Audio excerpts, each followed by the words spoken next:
Hello, and welcome to another Formidulosis video. If you're new around here, my name is Ryan, and we read scary stories from the internet for you to listen. Today's theme, serial killers. A very scary idea and very real thing in today's world. In this video, we have a few stories talking about experiences people have had with serial killers. So why don't you cozy up, make an ambient space and put some headphones in for today's episode of Scary Stories. Not really sure how to begin this, and my title may make more sense after reading my experience. I'll try to be as brief/concise as possible. In the summer of 2004, my family was supposed to vacation to Kennebunkport, Maine. My father was stuck in meetings, so he was going to come up from Manhattan a few days after us. My mom wanted to drive up, super annoying to me at the time, but we didn't have a choice, and my brother, sister, and I loaded into the car and started the drive. I was about 14 at the time. The drive was uneventful, but there were various delays, and we ended up getting in a lot later than originally planned. Because of this, the owners of the house we were renting had turned in for the night, and we weren't able to get a hold of them to get the keys. Sounds like horrible planning, but apparently they were pretty strict about the time frame to pick up the keys. My mom, unfazed, decided she wanted lobster, so we went to one of our favorite spots. She called my dad to see if he could make us reservations at a hotel in Kennebunkport from New York City while we ate. We were enjoying the lobster while a guy came up and started chatting with my mom. I figured it was just a friendly local making conversation. During this, my dad calls my mom, and my mom excuses herself to speak to him. Apparently, all hotels were booked for the night. Go figure. Height of vacation season in Kennebunkport. The plan was for us to drive to the nearest town and just find somewhere to stay until we could pick up the keys for our vacation home. Apparently, the local had been listening into my mom's conversation and came back over once she got off the phone. I want to say, there was nothing outwardly off about him. He was preppy, clean-cut, unassuming, and fit in with the clientele. He told my mom he had a big home with a big guest house we were more than welcome to stay at, and his wife wouldn't mind. Immediately, my reaction was, F that. No way in the world I was staying in a random dude's house in creepy Maine in the dark. No offense to anyone from Maine, but the streets get creepy. My mom, doing her due diligence, determined this guy was legit. Said he was in finance. My mom was an investment banker. And they chatted enough for my mom to determine he wasn't totally full of it. I called my dad hysterical. He said I was overreacting, that I needed to get out of the city more, and accept that sometimes people are just nice. So my brother, sister, and I got into our car and followed him back to his house. The guest house had 2 bedrooms, and instead of the beds being located in the middle/centered, imagine a symmetrical room layout.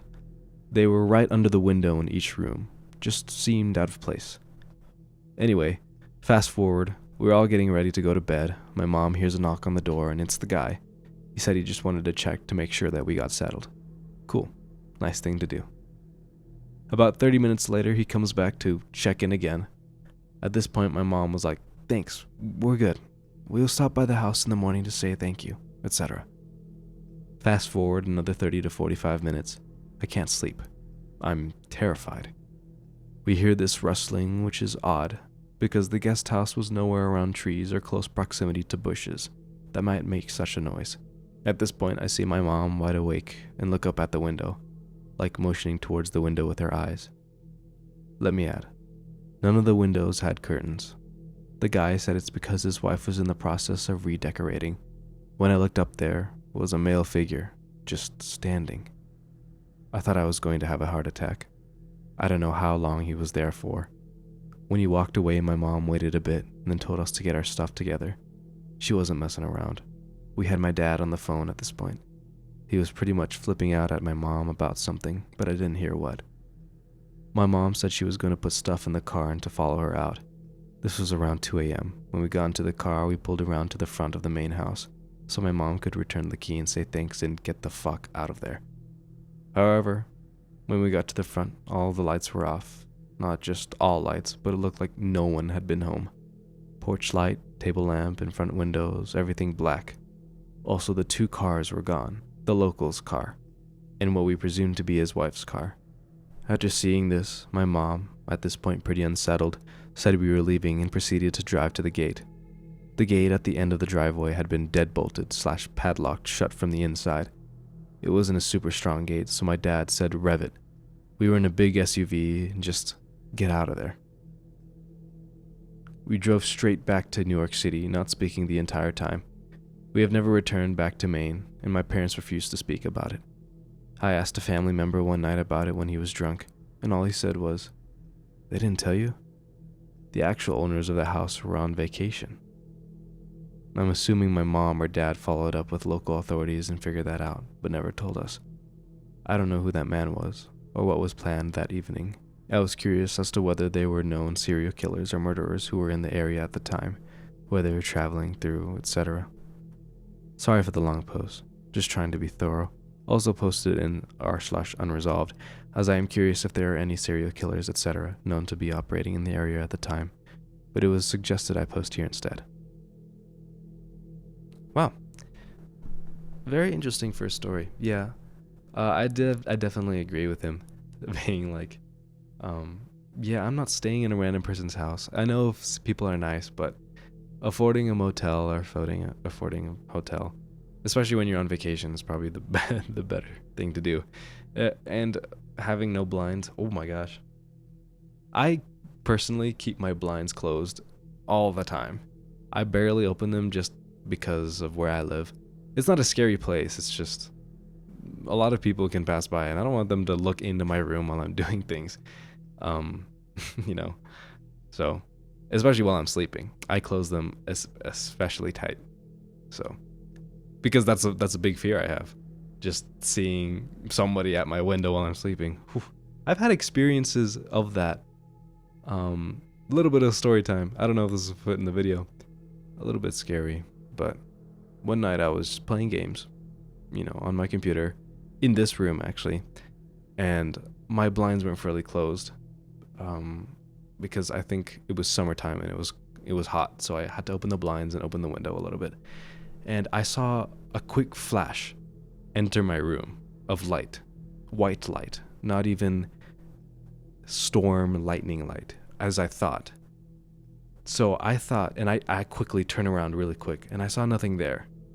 But that has happened to me a few times, which is pretty scary. I think it was probably just lightning or someone's flashlight. Hopefully not a camera flash. So, still pretty paranoid about that, but whatever. Sorry about that. Let me get into the second story. First off, this is my first post. I apologize for any faux pas, spelling / grammatical errors. Second, understand that at the time this occurred, I was not living the healthiest of lifestyles. I quit using heroin when I was 25 and moved to France for 5 years.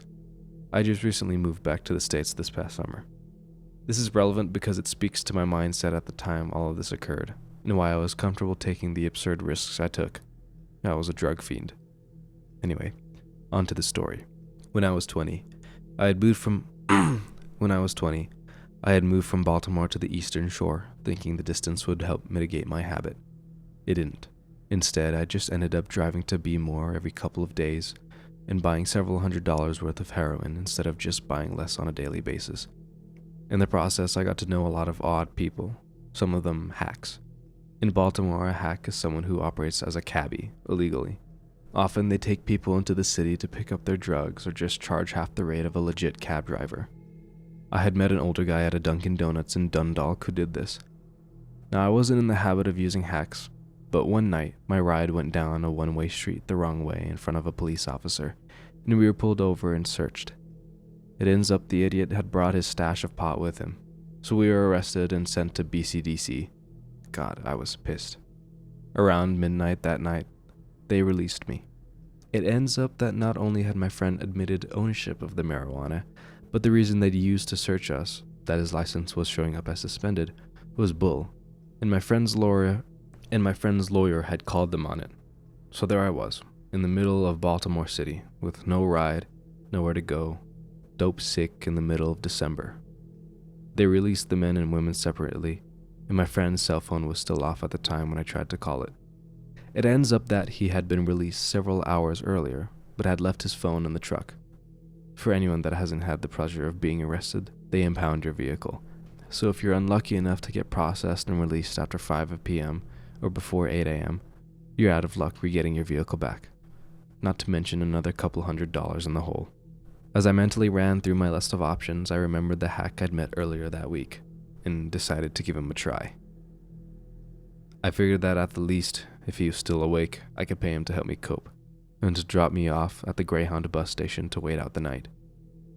Well, I called. Not only was he up and about, but he was also only about a 10-minute drive away from where I was being released. The fact that he was still up and about at 1 a.m. may have given normal people pause. I just assumed that he was probably a crackhead, tweaker, or some such, and wrote it off as luck. Within half an hour, he showed up, and I clambered into the long, gray sedan, just grateful to be out of the cold and back on solid ground. Now, to give you an idea of the way this guy came off, the best way I can think to describe him is gray. Everything about him was just gray.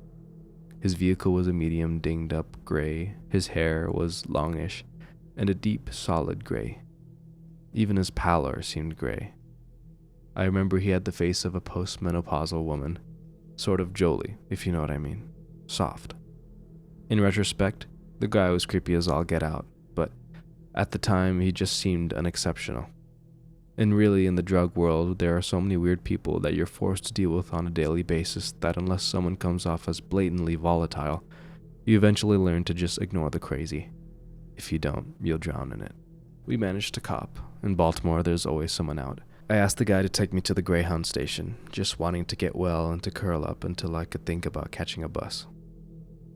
And he just sort of looked at me. Looked down, looked back up, and then asked if I wanted to just go watch TV at his place till the buses began running. Looking back, I remember feeling a bit hesitant, but the man seemed so unexceptional, such a non-entity, that I couldn't imagine him being a threat. And if I'm entirely honest, I just wanted a clean, warm place to get it on. I was well beyond dope sick at this point, and my all-consuming thought was just to get straight. Taking my silence for hesitation, I remember him telling me not to worry, that he wasn't going to try anything. I ought maybe to have mentioned that I'm a 5'6", 100-pound female, 20 years old at the time, and that the bus station wasn't the safest place for a tiny female like myself to be hanging out at 2 o'clock in the morning. That he was just trying to help. Well, F me, but I thanked him, said sure, and we proceeded to drive out towards the county. To this day, I'm still not sure what direction we'd even gone in. Just that wherever it was he lived, it was about half an hour outside the city, and that it was not in the woods, but in a heavily wooded area. As we neared his house, he started acting a bit strange. Not enough to set off the alarm bells yet, but still. I'll never forget him saying that either the police chief of that county or the chief's son lived in the same cul-de-sac that he did, that they were friends, and that the guy had helped him out of what he termed a few predicaments. The house was right on a lake with a dock in the backyard. I have no idea what county this was in, and no one I've tried describing it to has ever been able to pinpoint it either. It was totally alien to me. We pulled into his driveway, and I was shocked to see that his house was closer to being a mansion than the hovel I had assumed I was in for. He would go on to tell me as he parked and walked up to the door that it had been belonged to his mother, who had recently passed away. Here's this ratty little man with a ratty little car and his ratty little clothes, and he's living in this extremely, well, not nice, but expensive house, driving around all day and night for pocket change, and basically living at a Dunkin' Donuts. I was more than a bit skeptical. When we went inside, the situation became even stranger, but at least more familiar, more in line with what I'd seen of the guy so far. The house was covered in 2 things, dust and knickknacks. And when I say covered, I mean covered. Every square inch of surface space was covered in a tacky little porcelain angels and dollar store crap. Every inch of surface space was covered in tacky little porcelain angels and dollar store crap. Shelves, tables, the top of the ginormous old box television, even the kitchen was covered in them. The kitchen itself I only saw for a brief moment, but I'll never forget how even the sink was filled with the things. They were the obligatory doilies that all old people seem to have in spades, all of them coated in dust and discolored. I asked where the bathroom was and excused myself to go get high. I was getting pretty weirded out by this point and just wanted to get straight so I could decide what to do. I did my thing and went back to the living room, which was the first room you walked into when you came in the door. I didn't want to go any deeper into the house. I wanted to take a look at the lock on the door, create an exit strategy, and hope I didn't really need one. The hope was quickly dashed. The first thing that the guy did was bring me a glass of water and a handful of pills. Puzzled, I asked him what the pills were for. He said, to sleep. Now it's 3 a.m. at this point, and I have to be at the bus station by 6. At most, we have maybe 2 hours before we'll have to leave. I tell him I don't think that's a great idea, since falling asleep isn't on the agenda, that we don't have time even for a quick nap. Willie started to become pretty insistent that I take the pills.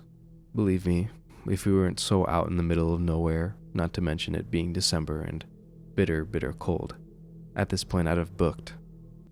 Instead, I sort of laughed and took 2 of the pills out of his hand and stuck them in my mouth and took a sip of the water, saying, well, what the hell.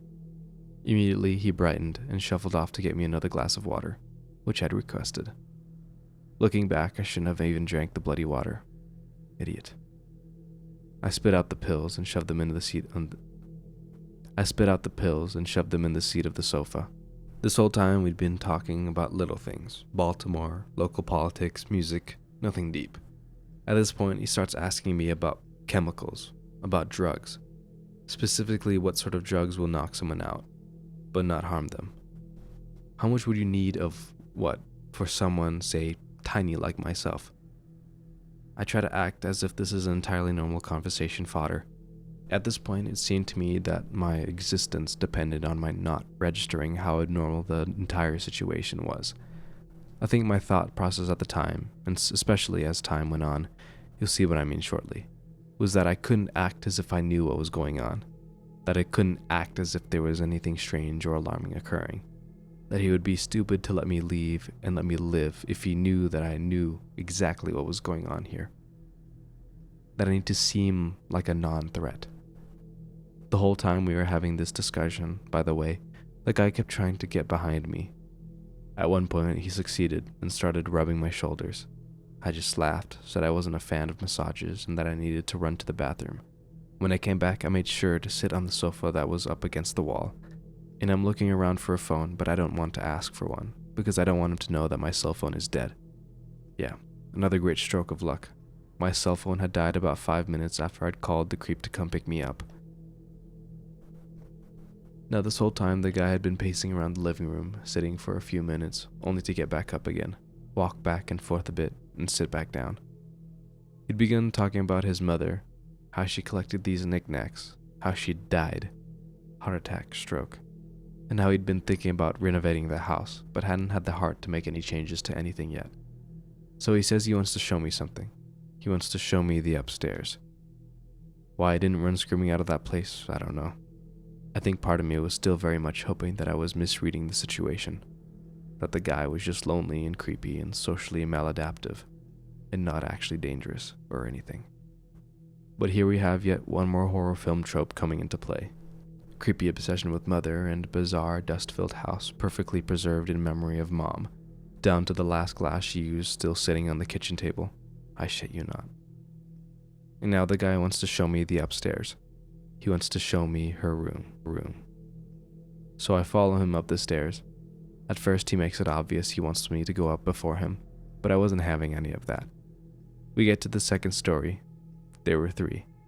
I never made it to the third, however. I turn off down this hallway, and he opens the first door on the left. Goes in. I'm half expecting to see the body of his dead mom lying on the ground or something, and find myself seriously relieved when I find myself standing in just one more dust-coated room full of crap. I don't remember much about the room. I remember the bed was made and that I couldn't tell if the comforter was dark or just covered in so much dust that it appeared that way. He gestured for me to sit down. I obliged. What followed was the worst of the experience. He sat down on the end of the bed next to me and began talking about his mother. After a bit, he looked at me and said, "You're so beautiful.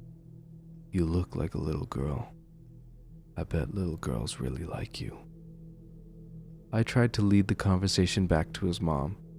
He gets up and walks over to the far wall of the bedroom, starts referring to our earlier conversation about drugs and knocking someone out. He asks me what I would use to knock out a child, what I would use to keep a child knocked out for long periods of time, safely. I'm trying at this point to act as if I'm still on point, as if I'm not finding this line of conversation to be dreadful, creepy, and horrible. I tell him I really don't know. I'm just a dope fiend, not a chemist. He asks about heroin, and if that would be safe. At this point, I've just had it, and I think he can tell. He says, "I want to show you something." I begin to protest, to tell him that I have to use the restroom, but he insists. He pushes on the cheap wood paneling on the floor and a large square of it swings open. He gestures inside, saying he's been working on it for a few years, and that it's just big enough for small women, but made for a child. It's sort of caught, and there are loops on the ends, for rope or some other restraint, I'm sure. I noped out of the bedroom and down the stairs. I didn't run, I just told him I had to go to the restroom again. While I'm walking, shaking down the stairs, I pull my cell phone out of my purse and mimic dialing on it. I was lucky that he stayed behind to close up the bedroom in that thing in the wall, so he didn't see that my phone wasn't even turning on. I pretended to be having a conversation with a friend of mine, and at the point that he showed up, began loudly recounting what had transpired that evening to my friend. I told him how I'd called that nice gent we had met. I'd been with my friend Tom at the time we'd met this guy at the DD, at the Dunkin' Donuts to pick me up, and that I was at the guy's house, but would be leaving shortly. I then pretended that my friend had offered to come pick me up from the bus stop, and in one respect, I was lucky. The guy knew I was living out of town, but he didn't know I was living 4 hours away, or that any friend of mine would have to make that hellishly long trip if they were going to come pick me up. I told my friend that I'd head out to the bus station ASAP, and that I'd see him soon. I still remember the look on the guy's face as I said that. It darkened. You know, the look that snotty, spoiled little kids will get when someone actually dares to tell them no. It was like that. It was that look, but worse. Because there's something almost perverse about seeing it so openly displayed on the face of a 50-something-year-old man. So I started to grab my purse and zip up my coat, all the while gibbering on about how my friend remembered him and had said to tell him hi. It seemed at the time that there were two things that were of the utmost importance at that moment. The first, to make him feel that I hadn't found him, or anything he'd said or displayed, odd. I didn't want him to think I would be some sort of threat to his plans or his well-being if he let me leave. Secondly, I wanted him to know that he was identifiable, and that someone, at least someone could identify him, knew I was with him. This is pretty much the end of the story, although I had one more, far worse encounter with the same guy a couple of weeks after this incident. He took me to the bus station and acted shitty the entire time we were driving there. The second encounter convinced me that not only was I lucky to be alive, but that I had spent several hours in the home of a serial killer. Do I think that he had done anything yet at the time that I spent that terrifying early morning in his home? No. I think he was gearing up to, though. And by the second brief encounter I had with the guy, I'm positive he had. I don't know how to put it. That uncertainty he displayed with me was gone. I think by that point he'd crossed the line. If I haven't bored everyone to death and everyone wants to hear about the second encounter, I'll post it. In closing, I will say this. I did take down his license number as he was leaving that morning, and I did contact a friend of mine who was a police officer. A year or so after all this happened, my friend called me and asked if I still had the guy's information. I didn't. He'd lost it, if he'd ever really bothered to write it down at all. And there had been several disappearances of young children in the very same areas that guy, in our second, blissfully brief encounter, mentioned that he trolled, just scoping out the little girls. I did try to find the man. I began by going to the Dunkin' Donuts that he had hung out at. The owner, who said the guy had spent every single morning there for a couple of years, told me that he just quit coming the same week that this happened. I think I finally figured out why he hung out there every morning. The day I went there looking for the guy, I noticed that there was a bus stop right in front of the Dunkin' Donuts. A bus stop full of elementary school kids.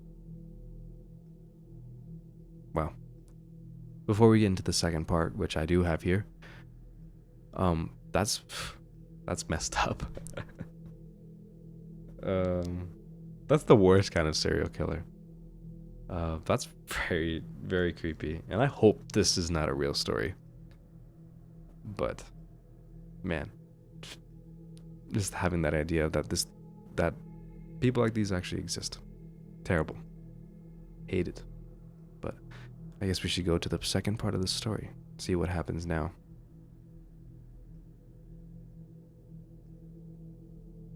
Part 2.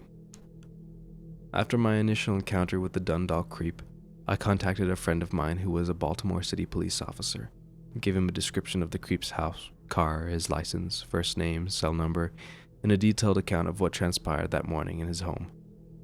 A year or so later, I would receive a call from the very same officer, asking if I still had a record of the info I'd given him.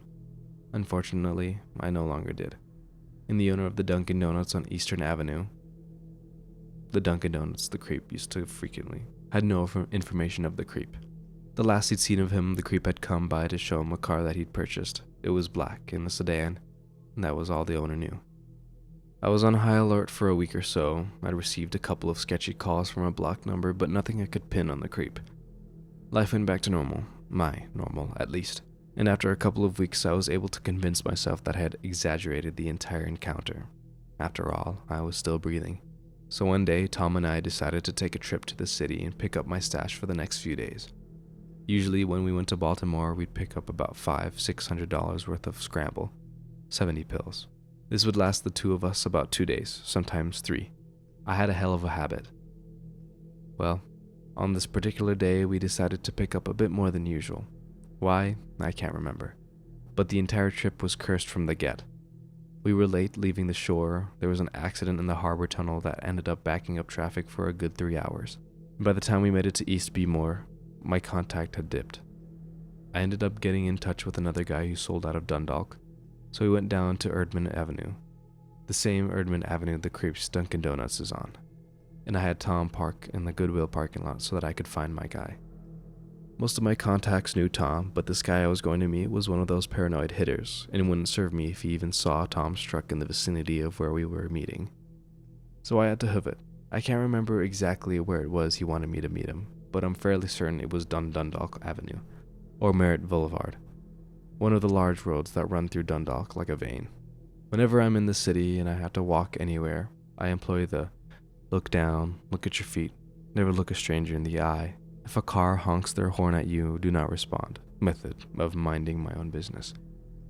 A large part of the reason I do this, the unspoken reason, is because a lot of people will assume that you're a hooker if they see you walking. Generally, if you don't respond when they honk their horns and holler at you, after a bit they'll leave you alone. And don't forget the police and the undercovers. It's their job to harass you a bit, to see if you respond, to see if you're doing business or merely an unlucky member of the vehicleless tier of society. On this particular day, I remember being more than a little spooked at the absence of traffic. It wasn't a nice day. It was overcast, gray, a standard January afternoon in Baltimore, but it wasn't abnormally shitty either. There was certainly no reason for it to be so quiet. I was walking down one of Dundalk's larger roads. The traffic should have been steady.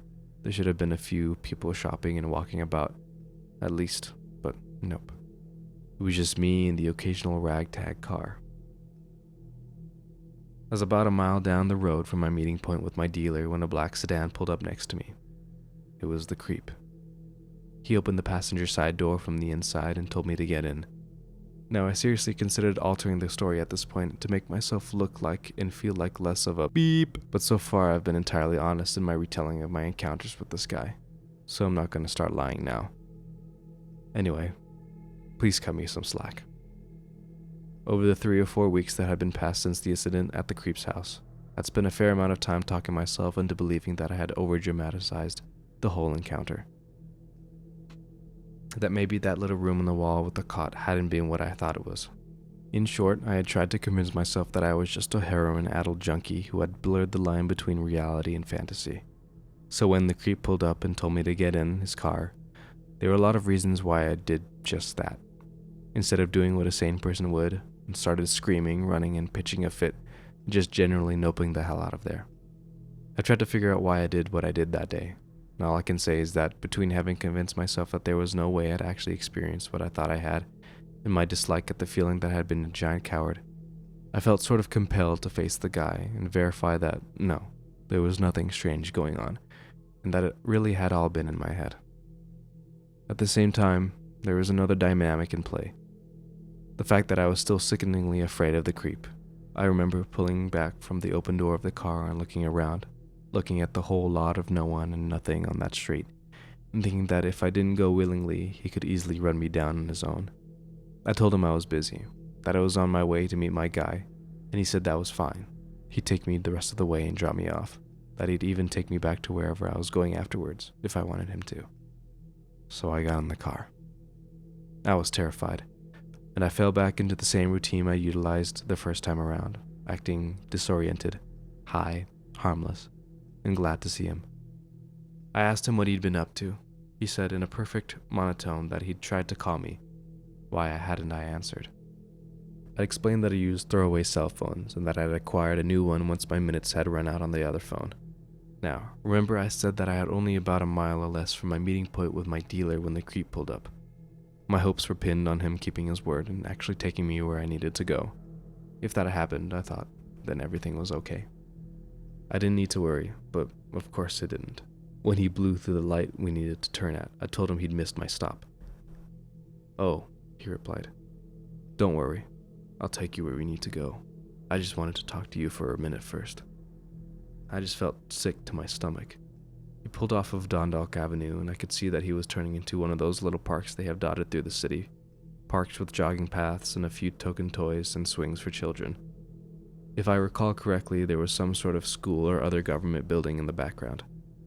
I remember thinking that as soon as he slowed down just a bit, I was going to jump out of the car. I also remember thinking that I needed to relax, that if he even thought for a moment that I was beginning to freak out, my chances of him slowing down or giving me any sort of out would be nil. You see, the whole time I was sitting there looking at the door lock, the area we were in, etc., he was going on about how he'd been looking up sedatives and wanted to get some Xanax and some other benzodiazepines, how he'd really like my help, how he'd been scouting out the park we were in at the moment, as well as other parks throughout the city and county, and how he was certain that with someone like me by his side to help lure little girls back to his house, he could fulfill his dream. He said, and here's what terrified me the most, that he could use the dock behind his house to get rid of the bodies. I've never disliked myself more than I did that day. The whole time he was talking about all of this, I'd been doing two things. One, I had begun to slouch down in the passenger's seat with my eyes almost shut, trying to act as if I had nodded out. I could only see him a little out of the slit corner of my eye. The whole time he was talking about all of this, he had been rooting around under the front of his seat. Slowly, sneakily, as if he was trying not to make any noise, So when I would respond to him now, I would make a warning gesture, like move my hand to indicate I was about to open my eyes. The last thing I wanted to do was to make him feel like he had been caught, that he'd had to pull whatever it was out immediately. The second thing I'd been doing was how I was responding to his questions. Instead of acting freaked out or upset, I was trying to act like I was on board with all of this. But not too on board. I was trying to act like I was considering it, like I had the option to do this if I wanted to or not. I didn't want him to think of me as a victim, and I didn't want him to think that I was thinking of myself as a victim. I was hoping that if I acted like his peer, like a potential partner in crime, that he would treat me like one, or at least pretend long enough for me to get out of the car safely. He was still circling the little park when he began to slow down significantly. Through the slim opening of my eye, through my eyelashes, I could see him reach as far down as he could under that front seat, all the while watching me intently to see if I'd move. I knew it was time to get the hell out of Dodge, because whatever he had, whatever it was he was looking for down there, he did not want me to know about it. That terrified me. And God, I was lucky. I was lucky because at the time he was slowing down, another car had come out of nowhere and was slowing down next to his vehicle. He sat up. I bolted, just grabbed the door handle, fell out of the door, and ran without ever looking back once.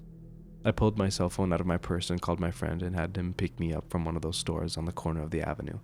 I was bawling, terrified at my own stupidity, at how close I knew I had come to ending up in some psycho's dungeon.